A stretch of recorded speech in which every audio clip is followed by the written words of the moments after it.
தெளிவுறவே அறிந்திடுதல், தெளிவு தர மொழிந்திடுதல், சிந்திப்பார்க்கே களிவளர உள்ளத்தில் ஆனந்த கனவு பல காட்டல், கண்ணீர் துளிவர உள்ளுருக்குதல், இங்கிவையெல்லாம் நீயருளும் தொழில்களன்றோ, ஒளி வளரும் தமிழ்வாணி அடியநேர்க்கு இவை அனைத்தும் உதவுவாயே.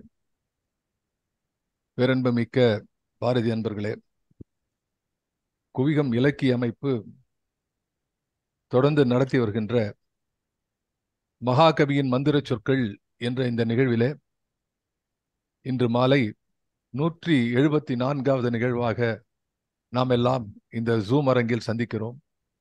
ஜூம் அரங்கில் இருக்கக்கூடிய நண்பர்களுக்கும், இதை யூடியூபிலே நேரலையிலே பார்க்கக்கூடிய நண்பர்களுக்கும், பின்னால் பதிவிலே காண இருக்கின்ற நண்பர்களுக்கும், ஆக அத்துணை பேர்களுக்கும் முதற்கண் எனது நன்றி கலந்த வணக்கங்களை உரித்தாக்கி மகிழ்கின்றேன்.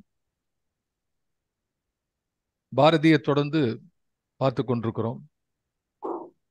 வேதாந்த பாடல்கள் பற்றி நாம பார்க்க ஆரம்பித்தோம். ஆனா இப்போ அந்த வேதாந்த நழுவி பக்தி பக்கம் வந்துருது. பக்தி பாடல்கள் வந்தாச்சு. பழம் நழுவி பால்ல விழுந்த மாதிரி வேதாந்தம் நழுவி பக்தியிலே ஒரு 2-3 பாடலிலே இது வந்திருக்கிறது. இந்த டிரான்சிஷன் அதுதான் நம்ம தொடர்பாக சொல்லி கொண்டிருக்கிறேன். அண்மையிலே நண்பர் மாலன் அவர்களை ஒரு இலக்கிய கூட்டத்திலே சந்தித்த போது அவர்கள் சொன்னார்கள், நான் பாரதியை பற்றி எழுதி கொண்டிருக்கிறேன், இதுல ராமகிருஷ்ண விஜயத்தில் நீங்க பார்க்கிறீர்களா? பார்க்கிறேன். அதுல அவர் எப்போ சக்தி வழிபாட்டுல எப்போ பாரதிக்கு அந்த சக்தி வழிபாடு பொதுவாக நிவேதிதா தேவியை சந்தித்த பிறகு அவருக்கு அந்த ஈடுபாடு வந்தது என்றாலும் கூட அதற்கு முன்னமேயே அவருக்கு ஈடுபாடு இருக்கிறது என்று நான் சில விஷயங்களை பதிவு செய்திருக்கிறேன் என்றார். அதே போல மிக அடக்கமாகவும் ஆனால் மிக ஆழமாகவும் தனது கருத்துக்களை பதிவு செய்த மிகப்பெரிய எழுத்தாளர், ஆராய்ச்சியாளர், பாரதி ஆய்வாளர் பேசு மணி அவர்கள்.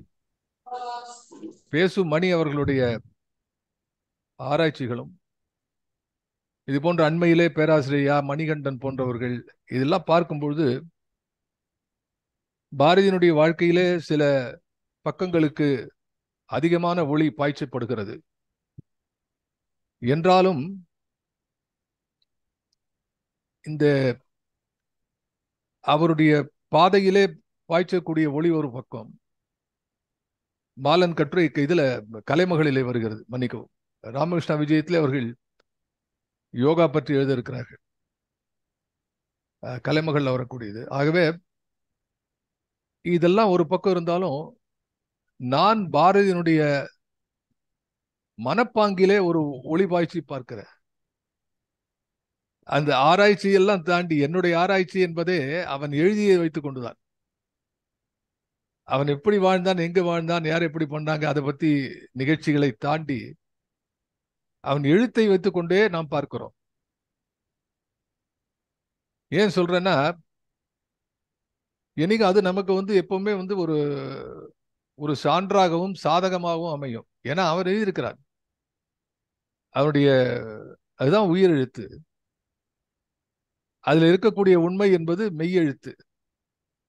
இந்த உயிர் மெய் எழுத்து வந்தாதான் மொழி உருவாகும். அப்படி நாம் இதை பார்த்து கொண்டிருக்கிறோம். அப்போ பாரதியினுடைய போக்கு, போன முறை நான் சொன்னது போல, பாரதி அவனுடைய அகத்தில் ஒன்றாகவும் புறத்தில் ஒன்றாகவும் இருக்கிறான் என்று சொன்ன இந்திரா பார்சாதி போன்றவர்கள் எழுதியிருக்கிறார்களே, உண்மைதான். ஆனால் இந்த அகத்தையும் புறத்தையும் அவன் ஒன்றாக்கி பார்க்கிறான். அகத்தில் இருப்பது, அதாவது ஆரம்பித்த இடம் வெவ்வேறாக இருந்தாலும் சேருகின்ற இடம் ஒன்றாக நிற்கிறது பாரதியில. Final output. பல கிளை நதிகள் எங்கு சேர்ந்தாலும் அவை கடைசியிலே எப்படி ஒரு பெரும் கடலிலே போய் சேர்கிறதோ அதை போல பாரதி இந்த நாட்டினுடைய மிகப்பெரிய கவிஞனாக விளங்கக்கூடிய அந்த நிலையை அவன் சென்று அடைகிறான். அதைத்தான் பார்க்கிறோம். எல்லா இடத்திலும் நாம் இதை பார்த்து கொண்டு வருகிறோம். அதை மறுபடியும் பார்க்கிறோம்.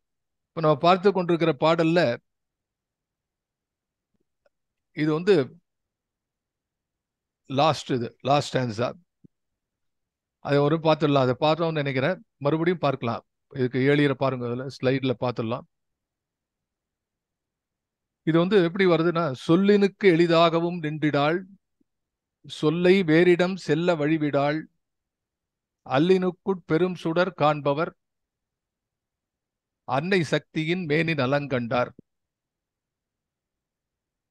சொல்லினுக்கு எளிதாகவும் நின்றிடாள், சொல்லை வேறிடம் செல்ல வழிவிடாள், அல்லினுக்குள் பெரும் சுடர் காண்பவர்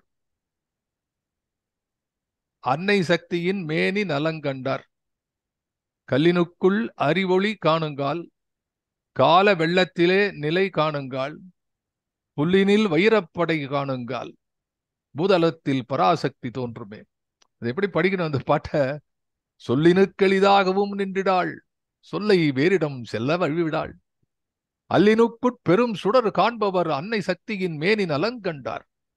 கல்லினுக்குள் அறிவொளி காணுங்கால், கால வெள்ளத்திலே நிலை காணுங்கால், புல்லினில் வைரப்படை காணுங்கால், பூதலத்தில் பராசக்தி தோன்றுமே. இப்படி பாடணும் அந்த பாட்டை. அந்த பராசக்தி இப்படி வருதோ அந்த மாதிரி அந்த பாடலை எடுத்து படிக்கணும்.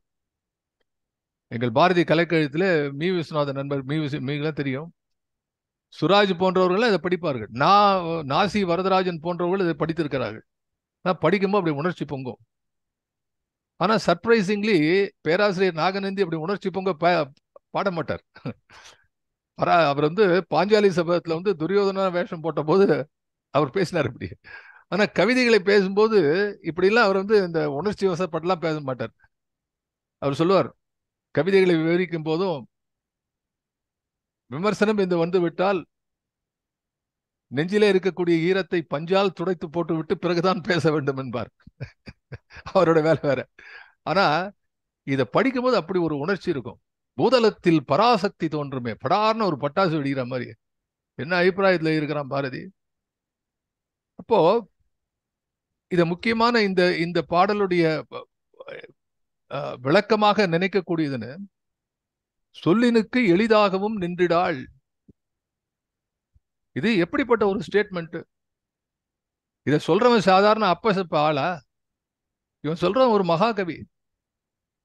சொல் புதிது, பொருள் புதிது, சோதிமிக்க நவகதை என்று சொன்னா என்னாலும் புதிது மாக்கவிதை, என்னாலும் புதிதான மாக்கவிதை. அப்படி சொல்லு அருவியா கொட்டக்கூடிய ஒரு கவிஞன் எழுதுறான், சொல்லினுக்கு எளிதாகவும் நின்றுடாள். முடியாதுங்கிற. அப்ப யாரையா பத்தி சொன்னானோ? விநாயகர் நான்மணி மாலையில எழுதி தீர்த்துட்டான். நான்மணியில அட்டகாசம் பண்ணிட்டான். கண்ணன், முருகன், எல்லா தெய்வங்களை பத்தி பாடுகிறான். பராசக்தியை பத்தி சொல்லும் போது மட்டும் சொல்லினுக்கு எளிதாகவும் நின்றுடாள். அது எப்படி நாம் எடுத்துக்கொள்ள வேண்டும் என்றால், எளிதாகவும் நின்றுடாள். இதே வார்த்தையை பரசிய வெள்ளத்திலே வேதாந்த பாடல்களை பாடும்போது பாரதி சொல்லல. பாரதி எந்த பாடல் எந்த கருத்தை எடுத்துக்கொண்டாலும் அதை எடுத்து விளக்கக்கூடிய ஒரு அற்புதமான ஆற்றலை கொண்டிருந்தான். ஆனா இங்கே ஒரு செல்ஃப் கன்ஃபெஷன் மாதிரி, சொல்லினுக்கு எளிதாகவும் நின்றிடாள். இந்த சொல்லிலே அவளை பற்றி சொல்ல முடியாது. சொல்ல முடியாது என்று சொன்னால் சொல்ல தெரியாதுன்னு அர்த்தம் இல்ல. இன்னும் கொடுக்க மனசுல வந்துட்டே இருக்கு. அதுதான் அர்த்தம். அங்கதான் அப்படிதான் அர்த்தம் கொள்ளணும். சொல்லினுக்கு எளிதாகவும் நின்றுடாள். ரொம்ப எளிதா சொல்லக்கூடிய முடியாது. அவளை பற்றி சொல்லும் பொழுது அந்த கனம், அந்த ஆழம், அந்த பாதிப்பு அவனுக்கு இருக்கிறது. வேற எந்த பொருளை பற்றி பேசும்போதும் பாரதி இப்படி சொல்ல, பேசா பொருளை பேச நான் துணிந்தேன் என்று விநாயகர் நான்மணியில் எழுதுகிறான். தன்னுடைய கவிதைகளை பற்றி எழுதுகிறான், இந்த உலகை பற்றி எழுதுகிறான். குயில் பாட்டில் இருக்கக்கூடிய கற்பனை அலாதியான கற்பனை, பாஞ்சாலி சபதத்தில் இருக்கக்கூடிய டயலாக்ஸ் அற்புதமான டயலாக். ஆனா இது எளிதாகவும் நின்றுடாள். அப்ப என்ன செய்வது? நான் என்ன சொன்னாலும் சொல்லை வேறிடம் செல்ல வழிவிடாள். அப்போ நான் எதை எழுதினாலும், எந்த கட்டுரை எழுதினாலும், எதை எழுதினாலும் அந்த அந்த அந்த எழுத்துக்குள்ளே சக்தி நிற்கிறாள் என்று பாரதி தனக்குத்தானே சொல்லிக் கொள்கிறான் இந்த பாடல்ல. அப்போ வேதாந்தத்திலிருந்து வரக்கூடிய பாரதி தெய்வ வழிபாடுகளுக்கும் உருவ வழிபாட்டுக்கும் சரி என்று சொன்ன பாரதி அந்த நிலையை தாண்டி வந்து பராசக்தி என்ற ஒரு பீடத்தினுடைய காலடியிலே அவள் தாளிலே தன்னை சாய்த்துக் கொள்கிறாள். இப்போ சொல்லை வேறிடம் செல்ல வழிவிடாள். ஏன்? ஏனென்றால் அவள் எல்லாவற்றிலும் இருக்கிறாள். அதுதான் மறுபடி சொல்றான். அவன் எல்லாவற்றிலும் இருக்கிறாள். அதுல ஒரு அருமையான இடம் பாரதியுடைய வசன கவிதையில எப்படி எழுதுறான் பாருங்க. எப்படி இந்த நான் சொன்னதனுடைய உதாரணம். சொல்லை வேறிடம் செல்ல வழிவிடாள், சொல்லினுக்கு எளிதாகவும் நின்றுடாள். இதுதான் சக்தி. ஒரே நேரத்துல, அதாவது ஒரே நேரத்துல அருகாமையும் தொலைவும், ஒரே நேரத்தில் அண்மையும் கேண்மையும் என்று சொல்வார்கள். அப்படி அது எதிரா ஞாயிறு வையகமாகிய கழனியில் வைர ஒளியாகிய நீர் பாய்ச்சுகிறது. One of the finest forms of poetry. ஞாயிறு சூரியன், வையகமாகிய கழனி வயல்வெளி கழனி, அது வைர ஒளியாகிய நீர் பாய்ச்சுகிறது. அப்போ இது இந்த கழனிங்கிறது என்னது? வையகம். இந்த மொத்த உலகமும் ஒரு ஒரு வயல்வெளி. அதுக்கு நீர் பாய்ச்சணுமே, அது ஒளியாகிய நீர். அதை பாய்ச்சுவது ஞாயிறு. அதனை மேகங்கள் வந்து மறைக்கின்றன. இந்த காட்சி எப்படி வருது பாருங்க. இப்படி எழுதுறான் பாருங்க. ஞாயிறு வையகமாகிய கழனியில் வைர ஒளியாகிய நீர் பாய்ச்சுகிறது. கழனி என்பது வெறி குறிப்பிட்ட வயல்வெளி, நல்ல விளையக்கூடிய வயல்வெளிக்கு தான் கழனின்னு பேரு. பேர் பொறுத்துறாங்க. கழனியில் அதனை மேகங்கள் வந்து மறைக்கின்றன. அப்படின்னா மேகம் மறைக்கிறதுன்னு என்ன பண்றது? சூரிய ஒளியாக நீரை மறைக்கிறது. அப்போ வையகத்துக்கு வந்து நீர் தேவை, ஒரு வயலுக்கு நீர் தேவை. அந்த நீரை ஒண்ணு மறைக்கிறது. ஆனால் அது மேகங்களை ஊடுருவி செல்கின்றது. எது? ஒளி. மேகமாகிய சல்லடியில் ஒளியாகிய புலனை வடிகட்டும் போது மண்டி கீழும் தெளிவு மேலுமாக நிற்கின்றன. இது வந்து எனக்கு புரியல. அதாவது இது எப்படி வந்து ஒரு ஒரு மீட்டிங்ல எதிரில் உட்காந்து ஒரு மைக்ல பேச முடியுமா? நீங்க படிச்சுப்பாங்க. அவரவர்களே ஆழ்ந்து சிந்திக்கக்கூடிய ஒரு அற்புதமான வரி. அப்படியே அந்த காட்சி தெரிகிறது. மேலேந்து ஒளி வருது. அந்த மேகம் வந்து சல்லடை மாதிரி அதை வந்து அப்படி சலிக்கிறதா, அப்படி சல்லடை. மேகமாகிய சல்லடியில் ஒளியாகிய புலனை வடிகட்டும் போது, அந்த ஒளியை வடிகட்டுறான். எப்படி சார் முடியும்? Get away from your physics and modern science. அந்த ஒளியை வடிக இது யாரும் சொன்னதே கிடையாது. ஒளியை எப்படி வடிகட்ட முடியும்? காஃபி தண்ணியா இதுன்னு, டீ தண்ணியா வடிகிறதுக்கு? மேகத்திலே ஒளி வடிகட்டப்படுகிறது. அப்ப என்ன சொல்றான்? அது போது வடிகட்டும் போது மண்டி கீழும் தெளிவு மேலுமாக நிற்கின்றன. அப்படியே எக்ஸாக்ட். நீங்க வடிகட்டியில பார்த்தா என்ன இருக்கும்? மண்டி மேல நிற்கும், தெளிவு கீழே இருக்கும் இல்லையா? ஃபில்டர்ல உண்டா இல்லையா? எல்லாம் போட்டிருப்பீங்க. இங்கே மண்டி கீழும் தெளிவு மேலுமாக நிற்கிறது. என்ன மாற்றம் பாருங்க. இந்த இடமாற்றத்தை செய்வது சக்தி என்கிறார். இந்த வித்தியாசத்தை தான் நம்ம புரிஞ்சுக்கணும். அப்படியே விட்டுட்டோம். அத மண்டி கீழும் தெளிவு மேலுமாக நிற்கின்றன. அப்படியே மாறிட்டான். கோழி கூவுகிறது. திடீர்னு வேற ஒண்ணு. கோழி கூவுகிறது. என்னாச்சு? காலை வந்து விட்டது. இப்படி காலை வந்து விட்டதுன்னா ஒளி வந்து விட்டது. ஆனால் கீழே இருக்கக்கூடிய ஒளி மண்டி. இதை தாண்டி மேலே ஒரு ஒளி இருக்கக்கூடியது தெளிவு. கோழி கூவுகிறது. இதைத்தான் சொல்கிறதோ. எறும்பு ஊர்ந்து செல்கின்றது. ஈ பறக்கின்றது. இளைஞன் சித்திரத்திலே கருத்து செலுத்துகின்றான். ஒரே லைன் அடுத்து, இவை அனைத்தும் மகாசக்தியின் தொழில். இப்போ சக்தி எல்லா இடத்திலும் இருக்கிறாள் என்று சொல்வதை இதை விட எப்படி சொல்ல முடியும்? பாரதி சிறுகதையினுடைய முன்னோடியா இல்லையா என்றெல்லாம் பல பேர் பேசிக் கொண்டிருக்கிறார்கள்.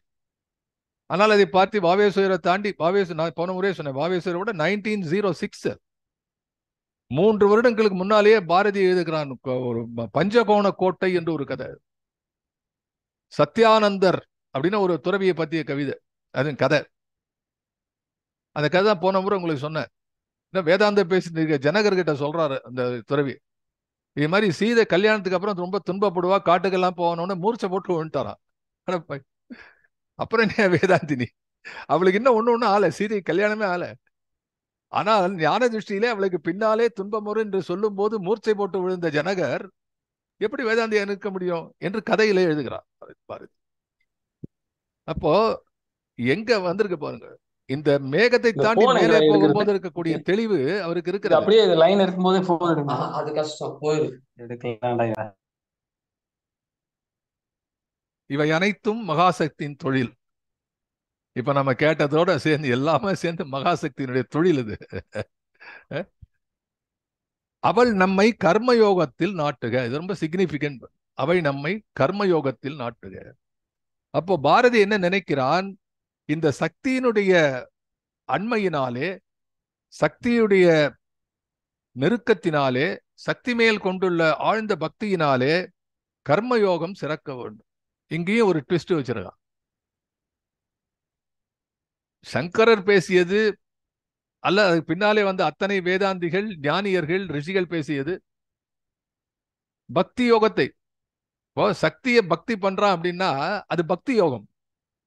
இவ பாரதி என்ன சொல்றான், சக்தியை பிரார்த்தித்து சக்தியிடம் பக்தி செய்து கர்மயோகத்தில் நிலை என்கிறான். Beauty of it. அவள் நம்மை கர்மயோகத்தில் நாட்டுக, நமக்கு செய்கை இயல்பாகுக. It is not, it should not be unnatural or contrived or acquired. It should be natural. It should be innate. You must be born with that. It should be part of your ஒரு இயல்பு. உன்னுடைய இயல்பிலே செய்கையை கொண்டு வா. அதுதான் புதிய ஆத்திசூடியிலே பாரதி பேசுகிறான், கெடுப்பது சோர்வு. நான் பேசும்போது குறிப்பிட்டிருக்கிறேன், பொதுவா வினைச்சொல் பின்னாடி போடுவாங்க. சோர்வு, கெடுப்பது. சோர்வு என்பது நவுன் ஃபார்ம், கெடுப்பது என்பது வினைச்சொல். பாரதி கண்டேன் சீதையை என்று எப்படி கம்பன் பேசினானோ அது போல முதல்ல வினைச்சொல் கெடுப்பது சோர்வு. நீ என்ன வேணா இருக்கலாம், எவ்வளவு பெரிய ஆளாமனா இருக்கலாம், எவ்வளவு புத்திமானா இருக்கலாம், பக்திமானா இருக்கலாம், ஸ்காலர்ஷிப், ஆல் தோஸ் திங். ஆனா சோர்வு என்று இருக்கிறதே அது எல்லாத்தையும் கெடுத்துரும். அதுக்கு எக்ஸாக்டா அதனுடைய பாசிட்டிவ் லைன் ஆஃப் தாட் எங்க இருந்து வந்துன்னா கீதை. டு டூ ஆல் தட், அந்த 18 அத்தியாயத்துல இருக்கக்கூடிய சுருக்கி ஒரே ஒரு விரல்ல ஒரு வரியில எழுதணும் அப்படின்னு சொன்னா செயல் செயல் செயல். சுவாமி ஓங்காரானந்த சுவாமிஜி சொல்லுவார், அருமையா சொல்லுவார். அதையும் குரலையும் இணைத்து பேசக்கூடிய மாபெரும் ஞானியாக விளங்கியவர். நம் காலத்திலே நான் கேட்டு மகிழ்ந்த ஒரு அருமையான ஞானி. செய் செய் செய், அந்த செயலை நமக்குள்ள செய்கை இயல்பாகுக. நமக்கு செய்கை நம்பர் 1 இயல்பாகுக. நம்பர் 2 ரசமுள்ள செய்கை. நான் போன முறையே சொன்னேன், இன்பத்தை, எல்லா விதமான இன்பத்தையும் அருளக்கூடியவள் சக்தி என்று சொன்னால் அது இங்க இருக்கக்கூடிய துன்பம், வரவு, செலவு, வறுமை அதெல்லாம் இல்ல, எல்லா நிலையிலும் அது இன்பத்தை கொடுக்கக்கூடியது. அப்போ அது ரசனையை சார்ந்தது. அதுதான் சொன்னா ரசனை என்று சொல்கிறான்.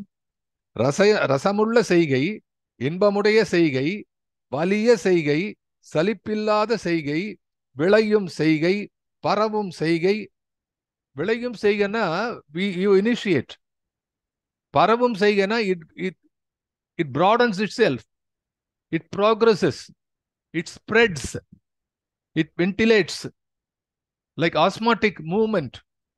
It goes on and on like a link, unseen link. ஆனா எப்படி ஒரு ஒரு ஒரு குளத்திலே ஒரு தடாகத்தினுடைய அந்த மேற்பரப்பிலே ஒரு சின்ன கல்லை எடுத்து அப்படி தூக்கி விட்டெறிஞ்சா அந்த வட்டம் எப்படி போகிறதோ, can you control it? It's not possible. Very simple thing. ஒரு கல்லை போட்டா அது சுத்தி வந்துட்டே இருக்கு, அதை அப்புறம் தடுக்க முடியாது. Once initiated it will not. அது சக்தியுடைய செய்கை என்கிறான். பரவும் செய்கை, விளையும் செய்கை, கூடி வரும் செய்கை, இறுதியற்ற செய்கை.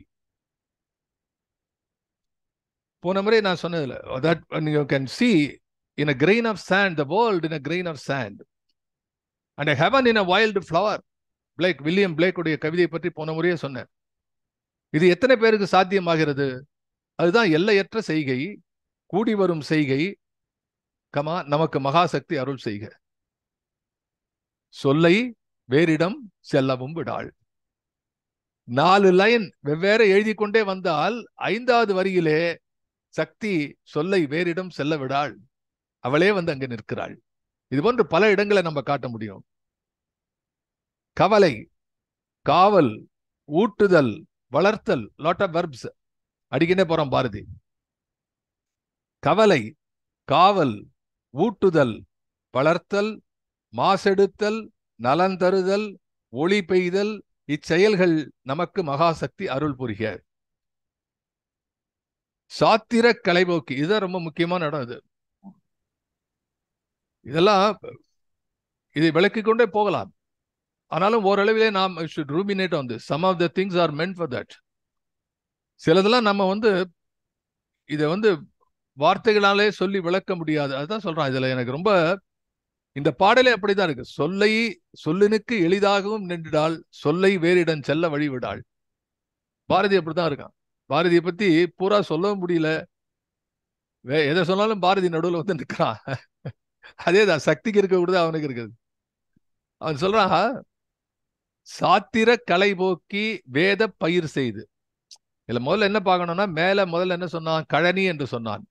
எதை வயல் கழனி என்று சொன்னான்? இந்த உலகத்தை கழனி என்று சொன்னான். அதுல என்ன நீர் பாய்ச்சப்படுகிறது? ஒளி என்ற நீர் பாய்ச்சப்படுகிறது. அது யார் பாய்ச்சுகிறார்கள்? ஞாயிறு பாய்ச்சுகிறான். அங்கே மேகத்திலே சல்லடை செய்து கீழே வரக்கூடிய ஒளி இருக்கிறதே, அது மண்டி. மேலே இருக்கக்கூடியது தெளிந்திருக்கிறது. அப்ப இந்த சாத்திர கலை போக்கி வேத பயிர் செய்து, இந்த உலகத்துல என்ன பயிர் செய்ய வேண்டும்? அந்த கழனியில நெல்லா புல்லா என்ன பண்ணணும்? அது வேதத்தை பயிர் செய் என்கிறான். சாத்திர கலை போக்கி வேதத்தை முழுதாக வளர்த்து பார்க்கும் பொழுது சாத்திரங்கள் இடை நிற்கின்றன. அது நிறைய பல இடங்களிலே பாரதி விரிவாகவே எழுதியிருக்கிறான். உரைநடனும் எழுதுகிறான். எப்படி சாத்திரங்கள் இடைஞ்சலாக நிற்கின்றன. பின்னாலே வந்தவர்கள் எல்லாம் அதை மடைமாற்றம் செய்து தனக்கு தெரிஞ்சனா உள்ளுக்குள்ள வைக்கிறான். அது வந்து அதுவும் குதிரைக்கு ஏன் கொம்பு இல்லை அப்படிங்கிறது ஒரு கதை எழுதுவான் பாரதி. அருமையா இருக்கும், பார்க்கணும். அது இந்த பண்டிதர்கள் எல்லாம் எப்படி வந்து அந்த கதையில கவிதையை விடுங்க, அந்த கதையில வந்து காச்சாமதுரை எழுதியிருப்பான். படிச்சு ரசிக்கணும். அது சாத்திர கலை போக்கி, சாத்திரம் என்ற கலைகள். கண்ணனின் அன்னை என்ற பாடலிலும் பின்னால் கண்ணனின் குரு என்ற பாடலில், இது ரெண்டுத்திலுமே கூட பாரதி சாத்திரங்கள் எல்லாம் எப்படி கோத்த பொய் சாத்திரங்கள் என்று எழுதுகிறார். கோத்த பொய் சாத்திரங்கள். பொய் சாத்திரம் மொத்தம் இல்ல, அது கோத்த பொய். கோத்தனா டு கோர்ப்பது. கோர்ப்பதுன்னு சொல்ல தப்பு, நடுவில் இரு வரக்கூடாது. கோத்த என்பதுதான் சரியான வழி. கோத்த பொய் சாத்திரங்கள் என்று அவன் கவிதைகளை பாடியிருக்கிறான். அப்போ இந்த சாத்திர கலைபோக்கி வேத பயிர் செய்து, என்ன பயன்? அதுக்கு என்ன நெல் என்ன வரப்போறது? இல்ல வேத பயிர் செய்து என்ன கிடைக்கும்? இன்ப பயனறிந்து. அதில் விளையக்கூடியது இன்பம். தின்பதற்கு, அந்த இன்ப பயன் அறிந்து அதை தின்பதற்கு மகாசக்தியின் துணை வேண்டுகிறோம். அதனை அவள் தருக. லாஸ்ட் லைன்ஸ் தனியா ஒன்று எழுதிருக்க, அதனை அவள் தருக. இது இது போன்ற இடங்களை படிக்கும் பொழுது மகாசக்தியினுடைய பாடல் பாரதிக்கு எத்தனையோ இருக்கு. ஓம் சக்தி ஓம் சக்தியிலிருந்து எத்தனையோ பாடல் இருக்கிறது.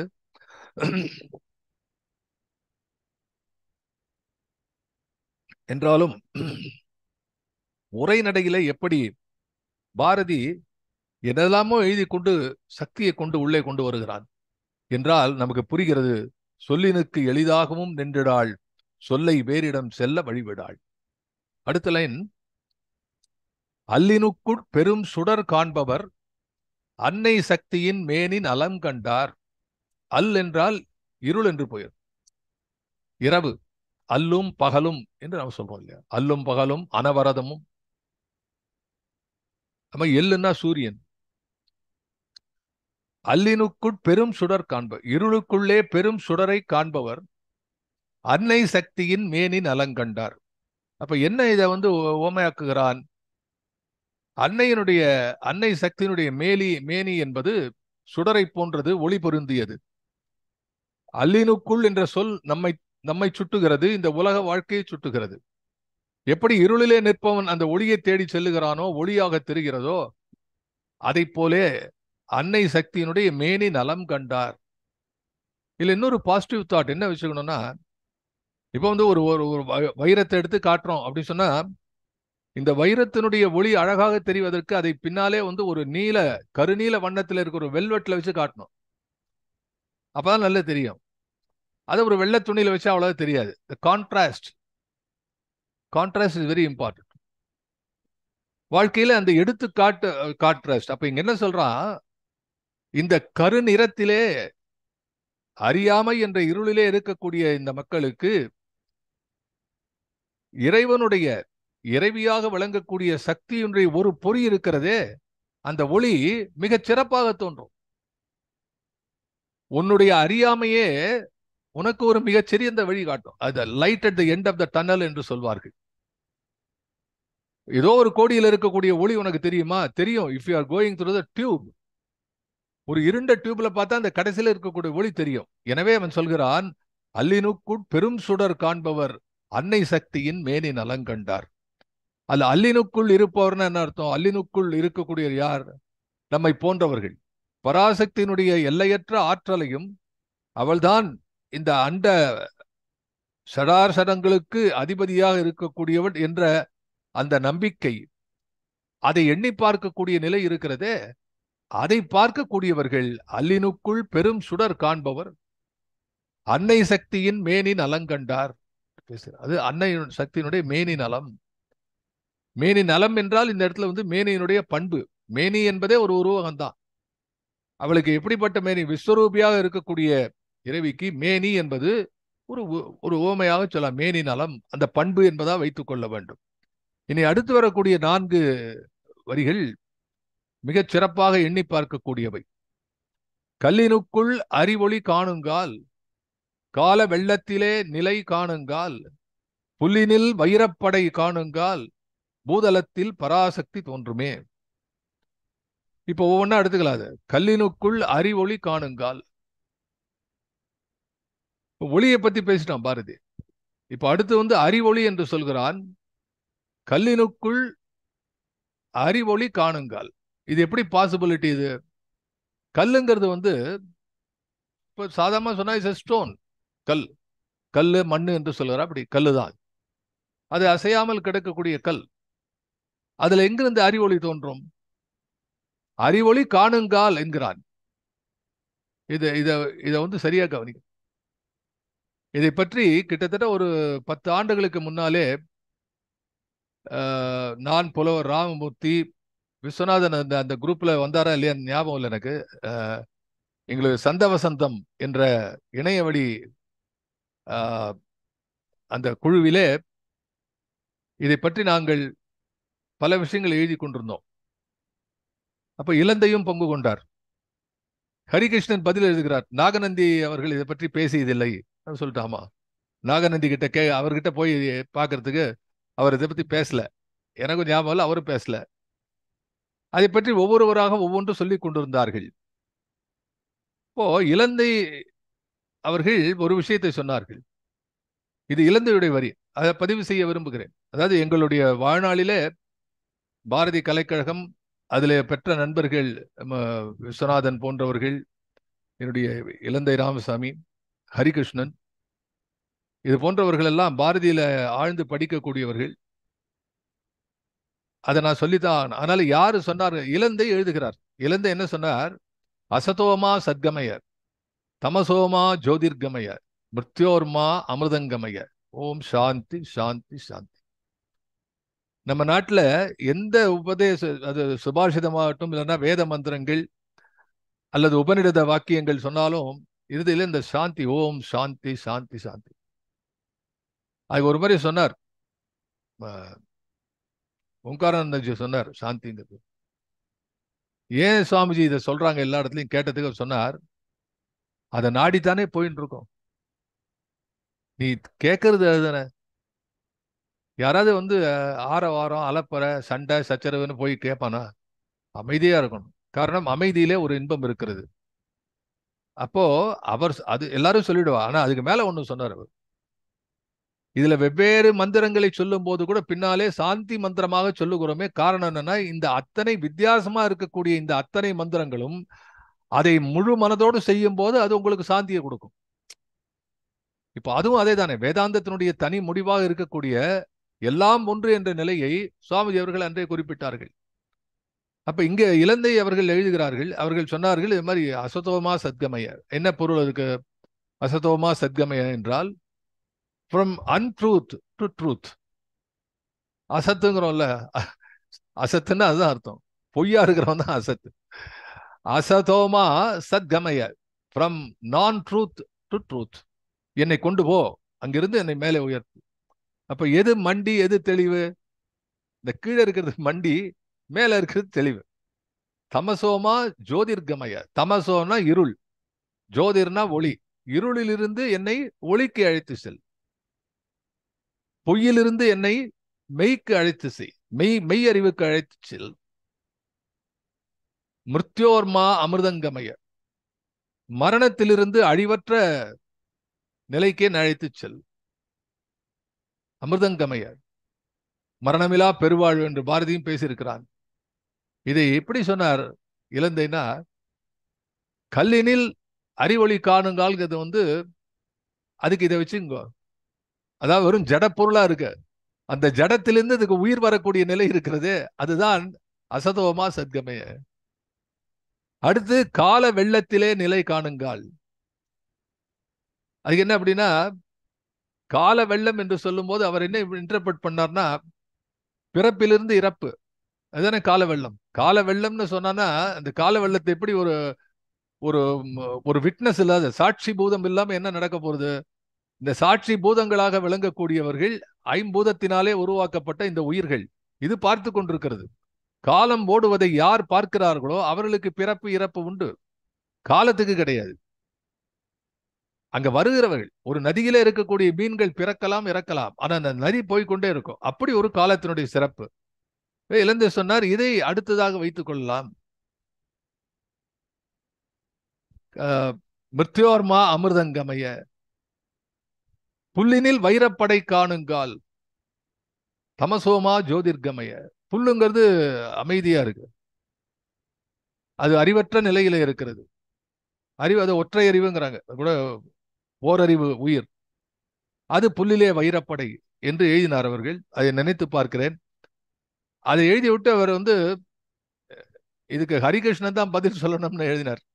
அதுக்குதான் ஹரிகிருஷ்ணன் பதில் எழுதினார். அவர் கேட்டுக்கொண்டு, ஹரிகிருஷ்ணன் கேட்டுக்கொண்டிருப்பார் நினைக்கிறேன், அவருக்கு நினைவு இருக்கும். இது பற்றி நாகநந்தி ஏதும் சொல்லாததால் எனக்கென்று தனியாக எந்த கருத்தும் கிடையாது. ஆகையினால இலந்தையோட மீறி எண்ணக்கூடிய பெருமை எனக்கு கிடையாது. எனவே இலந்தை சொல்வதை நானும் ஏற்றுக்கொள்கிறேன் என்றார். இப்ப இலந்தை போன்ற ஒரு பெருங்கவிஞர் என்ன செய்தார்? உபநிடத வாக்கியங்களாக இருக்கக்கூடிய இந்த அற்புதமான வரிகளை அப்படியே தூக்கி பாரதி வரிகளிலே அமர்த்தினார். அதையும் தாண்டி நாம் எண்ணி பார்க்கக்கூடும். அதுவும் கூட ஒரு எண்ணி பார்க்கக்கூடிய ஒரு ஆற்றல் இருக்கிறது. அதையும் நான் சொல்றேன். அப்ப முதல்ல என்னுடைய பார்வை என்ன என்றால், கல்லினுக்குள் அறிவொளி காணுங்கால் என்று சொல்கிறார் பாரதி. அசதோமா சத்கமய, you are asking somebody to take you there. ஆனா பாரதி என்ன, கல்லிலே அறிவொளி காணுங்கால். யாரெல்லாம் பார்க்கிறானோ அவனுக்கு தான் தெரியும். ஒருத்தனுக்கு கல்லாவே தெரியும், அவனுக்கு கல்லாவே தெரிந்திருக்கக்கூடிய நேரத்திலே உனக்கு அந்த கல்லிலே உயிர் இருப்பது உனக்கு புரியும். ஒருவன் கல்லாகவே பார்த்து கொண்டிருக்கிற நேரத்திலே ஒருவன் அது பளிங்கு என்று கண்டுபிடிப்பான். இன்னொருவன் இது கங்கை கரையிலே எடுத்தது என்று கண்டுபிடிப்பான். ஒருவன் வெற்று மரமாகவே பார்த்து கொண்டிருக்கிற நேரத்திலே ஒருவன் தேக்கு யா என்று கண்டுபிடிப்பான். அதுதான் என்னுடைய இன்டர்பிரேஷன். என்ன என்று சொன்னால், அதுக்கு அந்த ஒவ்வொரு வார்த்தைக்குள்ள போனா அது தோன்றது. கல்லினுள் அறிவொளி காணுங்கால். இப்ப இல்ல இருக்கு அப்படின்னு அர்த்தம். Parasakthi is there everywhere. பார்க்கின்ற பார்வையில் எல்லாம் இருக்கிறது. Beauty lies in the eyes of the beholder. அதை பார்க்கும் போது தான் தெரியுது. உருகி போகிறான். ஒருத்தர் பையன் கேட்டான் ஒரு வாட்டி காலேஜ், திருவாசகத்தை பத்தி உருகாதார்னு சொல்றாங்க, திருவாசகம் படிச்சா ஒன்னும் உருகவே இல்லைன்னு. அது எப்படிடா உருகும் உனக்கு? அது உருக வேண்டிய நேரத்துல உருகும். எல்லாருக்கும் உருகுமா சொல்லுங்க? ஊன் பழித்து உள்ளம் புகுந்து என் உணர்வு அது ஆய ஒருத்தன். மாணிக்க வாசகர். இதை ஓட முடியுமா? அது படிச்சானா கண்ணில் ஜலம் வந்துடும். ஊன் பழித்து உள்ளம் புகுந்து என் உணர்வது ஆய ஒருத்தன். அவ்வளவுதான் மாணிக்கவாசர் பேசுறாரு. அதுதான் சிவ பகவான் இல்லையா? அப்போ இதெல்லாம் படிக்கும்போது வரக்கூடிய அந்த அனுபவத்தினுடைய பின்னணியிலே வரக்கூடிய வெளிப்பாடு இருக்கிறதே, அதை பாரதி சொல்கிறான், கல்லினுக்குள் அறிவொளி காணுங்கால். அதுல இன்னொரு அர்த்தம் என்னன்னா, இந்த கல்லுக்குள் நம்ம வெறும் அப்படி இருக்கோமே, அறியாமை என்று புதைந்திருக்கக்கூடிய உன் கல்லுக்குள் நீயாகிய கல். எதுக்கு வெளியில போனோம்? Who are you to comment on others? கல்லினுக்குள் அறிவொளி காணுங்கால். இது தெரிகிற வரைக்கும் நான் கல்லா கிடந்தேன். எப்படி கௌதமருடைய சாபத்தினாலே அகலியை கல்லாக கிடக்கிறாள், காகுத்தன் வருகிறான், காலடி தருகிறான், அவள் பெண்ணாக உயிர் பெறுகிறாள். எவ்வளவு பெரிய ஒரு கம்பராமாயணத்தின் அற்புதமான கைவண்ணம் அங்கு கண்டேன், கால் வண்ணம் இங்கு கண்டேன் என்று பேசுகிறானே. அந்த கால் வண்ணத்தை பிறர் பார்த்தார்கள், ஆனால் அந்த கல் அதுக்கு காத்து கிடந்தது. அப்ப அந்த கல்லிலே அறிவொளி காணுங்கால். அப்ப யாரு சொல்றான்? நம்ம தான் சொல்றோம். அறிவொளி காணுங்கால் கல்லுல இருக்கு இல்லைங்கிறது பிரச்சனையே கிடையாது. Elevation is not there, it is there. It is only revelation, not elevation. ஆங்கிலத்தை சொல்றேன்னா, it is not elevation but revelation. ஒரு திரை இருக்கிறது, அதை விலக்கினால் அது ஏற்கனவே இருக்கிறது, நீ பார்க்காத வரைக்கும் இல்லை. ஐ ஆம் தேர்ஃபோர் யூ ஆர் என்று சொன்னான். ஐ ஆம் தேர்ஃபோர் த வேர்ல்ட் என்று ஒருவன் சொன்னான். நான் இருப்பதால் தான் பிற இயங்குகின்றன. என் கண் என் பார்வை புலனுக்கு புலனாய நிற்கின்ற இருக்கிறதே, அதுதான் முக்கியமான விஷயம். கல்லினுக்குள் அறிவொளி காணுங்கால். அந்த அறிவொளி எப்ப காணுங்கிறதுன்னு சொன்னா, காக்கை குருவி எங்கள் ஜாதி, நீள் கடலும் மலையும் எங்கள் கூட்டம். அது கூட எல்லாம் பாடிடுவாங்க. காக்கை குருவி எங்கள் ஜாதி எல்லாரும் பாடிடுவான். ஏன்னா நிறைய ஜாதியை வளர்த்து கொண்டே போறது நமக்கு இஷ்டம் தானே. ஒரு ஜாதி இன்னொரு ஜாதி போயிட்டே தானே. பிடபிள்யூ, எம்பிடபிள்யூ, எம்எம்பிடபிள்யூ, எஸ்எஸ்பிடபிள்யூ இப்படி போயிட்டே இருக்க வேண்டியதானே. அது எல்லாருக்கும் தெரியும். காக்கை குருவி எங்கள் ஜாதி புரிஞ்சுடா. நீள் கடலும் மலையும் எங்கள் கூட்டம், அதை கூட நம்மளால ஒத்துப்பான். என்னன்னா இப்ப எல்லாம் ஊரெல்லாம் வாங்கி போடுறோம் இல்லையா, லேண்ட். இங்க ஒரு 10 ஏக்கர், அங்க ஒரு ஏக்கர், மலையே வாங்கிட்டாங்க. மலையே, இந்த ஊரு மலை எல்லாத்தையும் வாங்குறான். ஓ, நீள் மலை கடலும் மலையும் எங்கள் கூட்டம், மாமப்பா வாங்கிடலாமா? அதுக்கப்புறம் தான் பாருனா, நீள் கடலும் மலையை கூட நோக்க நோக்க களியாட்டம். இத பார்க்கும்போது என்னடா களி அப்படின்னா, இதுல என்ன சிறப்பு? இப்போ இதுல என்ன சிறப்பு அப்படின்னா, இதெல்லாம் என்னோட தான் மகிழ்ச்சி. அட இவ்வளவு பெருசு இங்கே கண்ணுக்கு தெரியற அளவுக்கு யாரு என்னோட இடம்பா, இது என்னுடையது என்பதிலே ஒரு மகிழ்ச்சி இருக்கிறோம் இல்லையா? அதுதானே மகிழ்ச்சி. நோக்கினது பாக்குற இடம்லாம் அந்த ஊர் பெரிய பண்ணையாரு எப்படி, எங்க அவங்க இடம். நீ ஊருக்கு வர பாரு, அந்த தெருல வர பத்தியா, 2 பக்கம் பச்சை பச்சையா கிடக்கும், எல்லாம் அவரோடது. நாகநந்தி சார் சொல்லுவார், எனக்கு ஞாபகம். எல்லாமே சொல்லுவார், எல்லாம் அவரது போ. அதே வெறுப்பா சொல்லுவார். எப்படா இதெல்லாம் அடைச்சு வச்சு ஒருத்த உட்காந்துருக்கான் அப்படின்னு. அந்த ஈகோட்டிஸ்டிக் பீப்புளை, அதுவும் திருக்குறள் வகுப்புல ரொம்ப இன்ட்ரெஸ்டிங்கா இருக்கும். நேர்ல இருந்து கேட்டா ரொம்ப சௌரியமா. அது மாதிரி எல்லாம் அவனோடது, எல்லாம் வச்சுட்டாங்க, பார்த்து சிரிக்கிறான். அப்போ பாரதி இங்க இருக்கிற உயிரினங்கள், காக்கை குருவி மலை மண்ணு கல்லு பட்டை, இது அத்தனையும் நான் என்று எனது என்று நினைக்கிறானே. அப்போ ஒரு களி பிறக்கிறது, களி ஆட்டம், நோக்க நோக்க களி ஆட்டம். கல்லினுக்குள் அறிவொளி காணுங்கால். ஆகவே காண பழகுவோம். அடுத்தது, கால வெள்ளத்திலே நிலை காணுங்கால். மிருத்யோர்மா அமிர்தங்கமய என்று ஒரு இன்டர்பிரேஷன் கொடுத்தார் இலந்தை சார். அதுவும் அதுல வரக்கூடியதுதான். ஆனா நான் பார்க்கக்கூடிய எப்படி பார்க்கிறேன்னா, கால வெள்ளத்திலே நிலை காணுங்கள். அதாவது ஒரு பேராசிரியர் சொல்லுவார், இலக்கணத்தை கற்றுக்கொள்ளுங்கள். ஏன் அப்படின்னா, நம்ம படிப்புல lot of different approaches were given. அதனால நம்ம இலக்கணம் படிக்கும்போது யாரும் மரியாதையை கொடுத்தது கிடையாது. ஏதோ ஒண்ணு ஈறுகட்ட எதிர்மறை பெயரச்சம் அப்படின்னு எழுதி வச்சிருவான். அதுவும் வாத்தியார் என்ன பண்ணுவார், இந்த இவ்வளவு கஷ்டமான ஒரு இலக்கண டெபினேஷனை பேர் ஞாபகம் வச்சானே, சரி இவனை கெடுக்க வேண்டாம், ஈறுதான் கெட்டு கிடக்கு, இவனை கெட்டு கிடக்க வேண்டாம்னு ஒரு 1.5 மார்க் போட்டுருவாரு. இதுல யாரும் நமக்கு சொல்லிக் கொடுக்கலப்பா. இலக்கணம் தெரிஞ்சாதான் அர்த்தம் தெரியும் சரியா.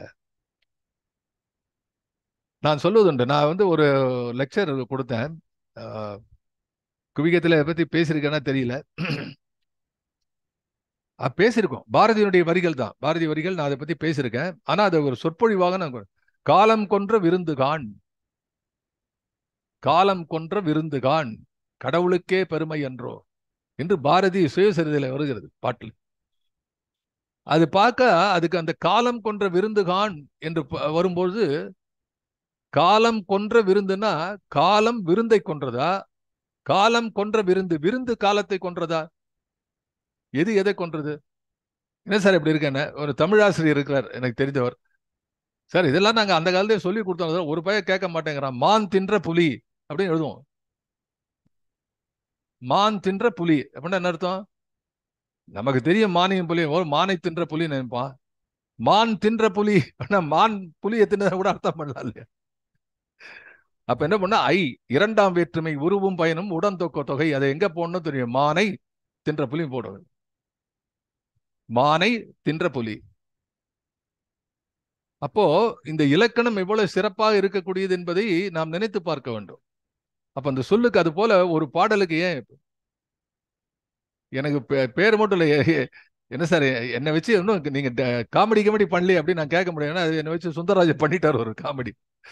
ஒரு பாட்டுக்கு வாவேசு எப்படி விளக்கம் சொல்லுவார் அப்படின்ட்டு அவரே எழுதிட்டார். ஆனா இதுல என்ன அப்படின்னா, அதுல உள்ளுக்குள்ள போய் பார்க்கும்போது என்ன விஷயங்கள்லாம் தெரியுது பாருங்க. கால வெள்ளத்திலே நிலை காணுங்கால். அப்ப கால வெள்ளம் என்பதிலே ஒரு டைனமிசம் கொண்டு வரான் பாரதி. கால வெள்ளம் என்று சொல்லக்கூடியது ஓடுவது, டைனமிசம். நிலை காணுங்கால் என்பது நிற்பது, static. So it is a significant comparison between dynamism and staticism. What is dynamic and static? உயிர் டைனமிக், ஜடம் ஸ்டாட்டிக், உயிரற்றது ஸ்டாட்டிக். அப்ப இந்த இதிலிருந்து அது ரெண்டுத்திலும் போகும்போது கால வெள்ளத்திலே, அதாவது உயிர் ஓட்டத்திலே நிலை காணுங்கால், நிலைத்து நிற்கக்கூடிய ஜடத்தன்மை காணுங்கால் பராசக்தி தோன்றும். இந்த முரண்பாடுகளில் அவள் இருக்கிறாள். இன்னொன்னு பாரதி எல்லாம் எங்க கொண்டு வைக்கிறது, பாரதியை சேர்க்கிறது. அவன் என்னைக்கு எழுதி என்னைக்கு படிச்சு, ஏதோ நீங்க கேட்கிற நான் சொல்லிட்டு இருக்கேன்.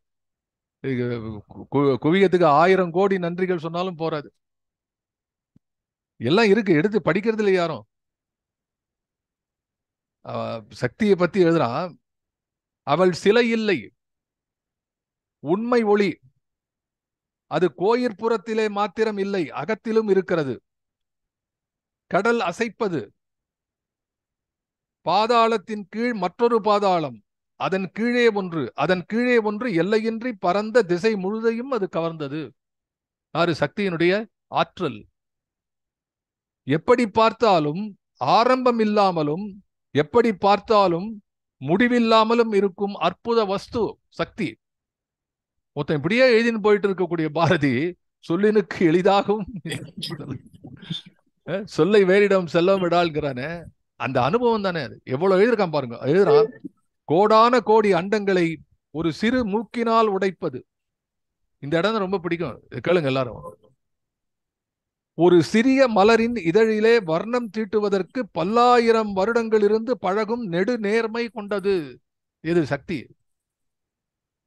ஒரு சின்ன ஃப்ளவர்ல சார் ஷேடு. நாங்க பீயிங் மைசெல்ஃப் a botanist, எவ்வளவு ஃப்ளவர்ஸ் எங்க படிப்பிலேயே அது சம்பந்தப்பட்டிருக்கு. It's not just VIBGYOR, red blue green அப்படின்னு எழுதின்னு போக முடியாது. In between how many shades are there. இப்போ நீங்க பாருங்க, வீட்டுக்கு பெயிண்ட் அடிக்கணும்னு சொல்லிட்டு அந்த ஏதாவது ஒரு பெயிண்ட் கம்பெனியில் இருக்கக்கூடிய அந்த கேட்லாக் கேளுங்க, ஒரு 100 பெயிண்ட் அடிச்சிருக்கான். ஒன்று white, half white, pearl white, நீ ஒயிட், நான் ஒயிட், இது மாதிரி ஏதோ போடுவான். அந்த மலர்ல இருக்கக்கூடிய இந்த மெல்லிய வர்ணம் தெரிகிறதே, அதை கொண்டு வருவதற்கு 1000கணக்கான நெடு நேர்மை. அப்படின்னா தி evolution she is talking about. உமை கவிதை செய்கிறாள் சொன்னா பாரதி. நான் நினைச்சு பாக்குறேன், இது அண்டத்தை துண்டாடி ஆடுகின்ற மாசக்தி காளிக்கு இந்த மரல இருக்கக்கூடிய இந்த வர்ணத்தை அடிக்கிறது பெரிய விஷயமா? இப்படின்னா வந்துடாதா? நோ. கல்லினுள் அறிவொளி காணுங்கால். இந்த கல்லெல்லாம் தனக்குத்தானே அறிவுறுத்தி கொண்டு செல்ஃப் ரியலைஸ் செய்து கொண்டு அது முன்னேறி இந்த பர்ஃபெக்ஷன்ல சேரணும். இந்த சின்ன மலருக்கு அந்த வர்ணம் அதனுடைய முயற்சியினாலே, அந்த உள்ளூர வரக்கூடிய முயற்சினாலே வந்து வந்து சேர வேண்டும். அது பராசக்தி அதை செய்து காட்டுகிறாள். அவளே செஞ்சுட்டா ஒன்றும் இல்லை. இப்போ ஒரு ஒரு டீச்சர், யோகா டீச்சர் இருக்கார், 50 பேருக்கு கற்றுக் கொடுக்குறார். ரொம்ப கஷ்டம். I have seen one. நானே ஒரு யோகா கிளாஸ்ல போயிருக்கேன். பூர்ணானந்தா அப்படின்னு ஒருத்தர், அவர்கிட்ட போய் யோகம்லாம் கத்தணும். அதாவது வித்தியாசமான யோகங்கள். அதுல உட்கார்றது சில பேரால் அவன் சொல்றது அந்த ஆசனம் போட்டுக்கவே முடியாது. போட்டு உட்காரவே முதல்ல உட்கார முடியாது. இப்படி ஒரு நிக்க சொன்னா கீழே சாஞ்சிருவான். இப்படி உட்கார சொன்னா ஒரு கால் மேல உட்கார ஒருத்தன், சார் காலை எடுத்து விடுங்கிறான் ஒருத்தன், 2 காலை சேர்த்துன்னு உள்ள போயிடுத்து. இதுக்கு வேண்டி அந்த யோகா மாஸ்டர் அவர் எல்லாருக்கும் செஞ்சு காமிக்கிறார். இப்போ உங்களெல்லாம் முடியல, நானே செஞ்சு காட்டுறேன், போங்க வீட்டுக்கு. யோகா மாஸ்டர் பண்ணுவார், நீ பண்ணணும் இல்ல. Parasakthi can do it. Parasakthi is the creator of all this. ஆனால் அவன் என்ன எழுதுகிறான் பாருங்கள். ஒரு சிறிய மலரின் இதழிலே வர்ணம் தீட்டுவதற்கு 1000 வருடங்கள் இருந்து பழகும் நெடு நேர்மை கொண்டது பெரிதும் சிறிதுமாகிய முதற் பொருள் பராசக்தி. இதோட எப்படி எழுத முடியும்? இவ்வளவு எழுதின பாரதி, கால வெள்ளத்திலே நிலை காணுங்கால் என்று எழுதக்கூடிய பாரதி, இதுதான் நிலை நிற்பது. இந்த ஒன்றுமில்லாத இருக்கிறதுல உயிரை கொடுக்கிறது. Dynamic to ஸ்டாட்டிஸ். அண்ட் 2 இடத்துலயும் உயிர் இருக்கிறது, 2 இடத்துலயும் பராசக்தி இருக்கிறாள். சாரி, டைனமிக்ல உயிர் இருக்கிறது, ஸ்டாட்டிக்ல உயிர் கிடையாது. ஆனா 2த்துலயும் பராசக்தி இருக்கிறாள். உயிரோடும் இருக்கிறாள், உயிரற்றும் இருக்கிறாள். ஆகவே இது கடைசி. அப்புறம் அடுத்து என்ன சொல்றான் பாருங்க. புல்லினில் வைரப்படை காணுங்கால். ஃபைனஸ்ட். இது மாதிரி உலக சரித்திரத்துல கவிதையில ஒரு பயம் எழுதினது கிடையாது. Nobody has. எங்கேயும் யாரையும் பாதுகாக்க முடியாது. வேணா இதே டிரான்ஸ்லேட் பண்ணி யாராவது எழுதலாம். புல்லினில் வைரப்படை காணுங்கால். புல்லுங்கிறது ரொம்ப சாதாரண விஷயம் சார். காலா, உன்னை சிறு புல்லன மதிக்கிறேன் பாரதி. அதாவது கீழான பன்றியும் வணங்க வேண்டும்னா, பன்றி கீழே இருக்கிற பன்றி மலம் கூலம் எல்லாத்தையும் வணங்கணும், அது வேற விஷயம். இது எங்கேருந்து வந்ததுன்னு சொன்னா சமஸ்கிருதத்துல வருது. திருணம் என்பது கூட அது இருக்கிறதுக்குள்ள ரொம்ப அடிப்படையான விஷயம். ஒண்ணுமே இல்லை அதுக்கு. புல்லை நெல்லாக புரிதல். நான் அடுத்து சொல்ல போறேன். அவனுடைய வரம் கேட்டல். அதுல புல்ல நெல்லாக்குங்கிறான். அப்ப இங்க என்ன சொல்றான்? புல்லுங்க ஒண்ணுமே. அத புல்லு ஒரு வைர புல்ல, ஒரு பச்சை புல் சேப்பு புல்லா மாறணும். ஒரு பச்சை புல் நல்ல ஒரு இரும்பு புல்லா மாறணும். அதெல்லாம் கேட்கலாம். இந்த பச்சை புல் இருக்கிறதே, அது புல்லினுள் வைரப்படை காணுங்க. Again the same meaning. இந்த புல்லுல யாரோ மாத்தி அதை ஒரு பெரிய வைரப்படையா மாத்துறது இல்ல. இந்த புல்லிலே நீ எப்பொழுது வைரப்படை இருப்பதை பார்க்கிறாயோ அதுதான் சக்தி. உனக்கு அந்த பார்வையை கொடுப்பவள் சக்தி, அந்த தீட்சண்யத்தை கொடுப்பவள் சக்தி, அந்த திறமையை கொடுப்பவள் சக்தி, அந்த போர்வையை விலக்கி, அறியாமை என்ற போர்வை விலக்கி அறிவென்ற பார்வையை கொடுப்பவள் சக்தி. அப்போ அதுதான் காணுங்கால். அப்போ நான் ஏன் அதை சொல்கிறேன் என்று சொன்னால், பாரதி என்னை இதை பார்க்க சொல்லுகிறான். ஏன்னா 3 முறை எழுதுறான். ஒரு தடவை சொன்னாலே புரிஞ்சுக்கணும். 3 வாட்டி சொல்றான் பாரதி. கல்லினுக்குள் அறிவொளி காணுங்கால், கால வெள்ளத்திலே நிலை காணுங்கால், புல்லினில் வைரப்படை காணுங்கால், பூதலத்தில் பராசக்தி தோன்றுமே. அப்ப மோஸ்ட் இம்பார்ட்டன்ட் வேர்டு என்ன? காணுங்கால். ஏற்கனவே இருக்கு. அது நீ காணுங்கால், பூதலத்தில் பராசக்தி தோன்றுமே. அது எப்படி சார் உங்க கூட தானே வரும்? இல்ல, நீ இதை பார்த்துட்டேன்னு தெரிஞ்சுன்னா பூதலத்தில் Parasakthi தோன்றுமே. If you can identify Parasakti in a small grass root, then you will identify her all over. விஸ்வரூப தரிசனம்ங்கிறது அது கொடுக்கறது இல்ல, பார்க்கறது. ஜெயகாந்தனுடைய அற்புதமான வார்த்தைகள். யாரோ சொன்ன போது ஒரு மீட்டிங்ல ஜெயகாந்தன் பேசுறார். விஸ்வரூப தரிசனம் கொடுத்தார். விஸ்வரூபம் கொடுக்கப்படுவதில்லை, பார்க்கப்படுவதன. பெரிய ஆளா, அவர் பெரிய ஞானி. அது போல காணுங்கால் காணுங்கால் காணுங்கால், பூதலத்தில் பராசக்தி. அப்ப என்ன அர்த்தம்? It is not definitive, it is not limited, it is unlimited.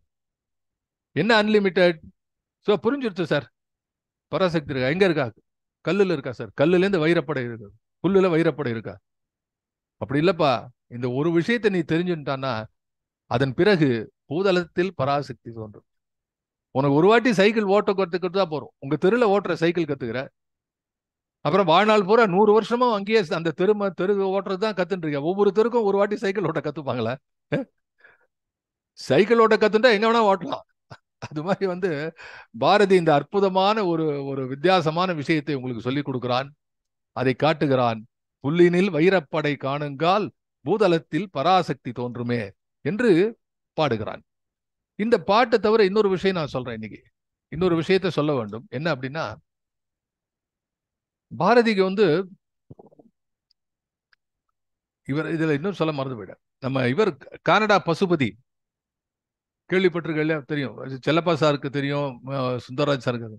நம்ம குவியத்திலே பேசியிருக்காரு. இந்த கருத்து பரிமாற்றங்கள் நடக்கும்போது இணையதளத்திலே பசுபதி அவர்கள் ஒரு குவிப்பை சொன்னார்கள்.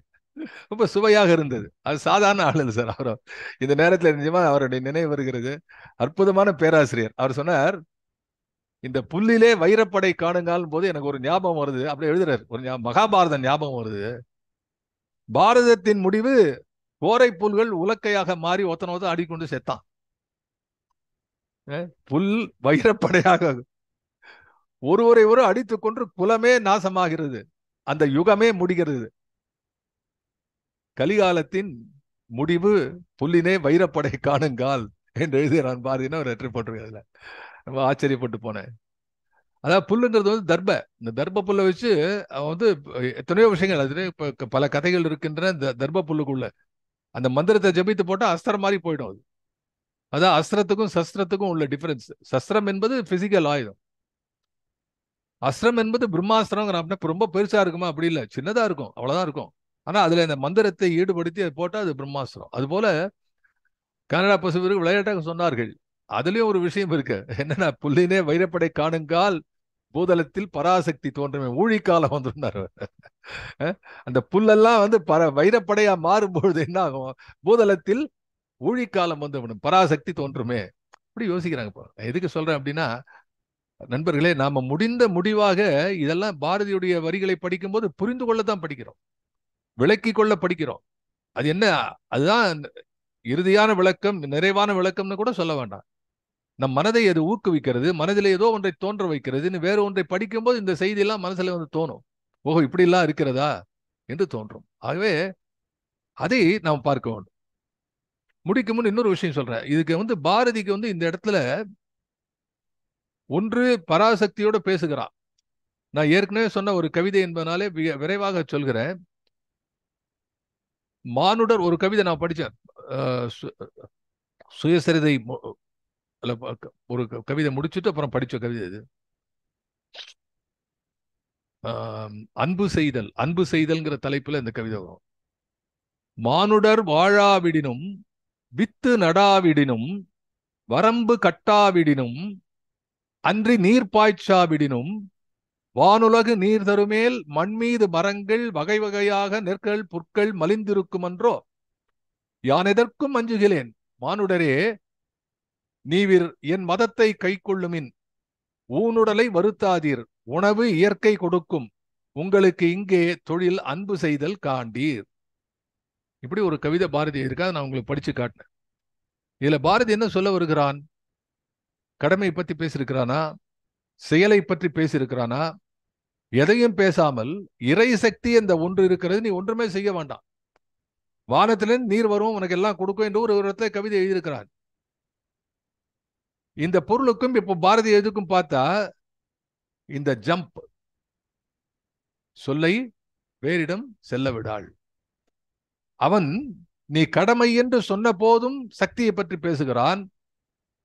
நீ நீ எந்த விழிப்பும் இல்லாமல் நீ பாட்டுக்கு ஒண்ணு கவலைப்படாது, சக்தி காப்பாளன் சொல்லுகிற இடத்திலும் சக்தியை பற்றி எழுதுகிறான். என்ன வித்தியாசம் அப்படின்னா, இதுதான் நம்ம அடுத்த வாரம் பார்க்க இருக்கிறோம். இந்த சக்தி உபாசனையில புல்லினில் வைரப்படை காணுங்கால், கல்லினுள் அறிவொளி காணுங்கால், கால வெள்ளத்திலே நிலை காணுங்கால், நிலைப்பதாக காணுங்கால், எல்லாம் இந்த பராசக்தி தோன்றுகிறது. இந்த பராசக்தி கிட்ட என்னதான் அப்படி கேட்கணும்? அப்ப வேதாந்த பார்வையிலிருந்து விலகி வந்த பாரதி, தெய்வ நம்பிக்கையை ஏற்றுக்கொண்ட பாரதி, பல தெய்வங்களை, அவரே 1000 கோடி தெய்வங்கள் ஒன்று கூறும் அறிவிலிகால் என்றெல்லாம் பாரதி பேசுகிறான் வெவ்வேறு இடத்துல. ஆனா அதையெல்லாம் தாண்டி வரும்போது சக்தி என்ற ஒரு ஒரு கருப்பொருளை, சக்தி என்ற தெய்வத்தை, சக்தி என்ற இறை ஆற்றலை அவன் ஏற்றுக்கொண்ட பிறகு அதை வெளிப்படையாக எழுதக்கூடிய சக்தி வெண்பா, விடுதலை வெண்பா பார்த்தோம். அதை தொடர்ந்து பராசக்தி என்ற தலைப்பிலே பராசக்தியை பற்றியே பாடுகிறான். அவள் தான் எல்லாம் கொடுக்க வேண்டும் என்று பாடுகிறான். ஆனால் இதையெல்லாம் எனக்கு கொடுன்னு சொல்லலாம், அங்கதான் வித்தியாசப்படுகிறான். இதையெல்லாம் எல்லாருக்கும் கொடு என்று சொல்லுகிறான். வல்லமை தாராயோ என்றால் அடுத்த லைன், வாலினம் பயனுற வாழ்வதற்கு. அப்போ தனக்காக பக்தி என்ற நிலையிலே அவனுடைய எண்ணம் தனக்காக அன்றி பிறர்க்காக வாழ வேண்டும் என்ற ஒரு விஷயத்தை உள்ளே கொண்டு வருகிறான். அப்போ இது most suitable concept for the India under foreign rule. சுதந்திரத்தை நோக்கி இந்த நாடு வளர வேண்டும் என்ற எண்ணத்தை பார்க்கும் பொழுது பாரதி தன்னுடைய சமுதாய உணர்வை காட்டுகிறார். ஏதான் திரும்ப திரும்ப இந்திரா பாச எழுதுகிறார்.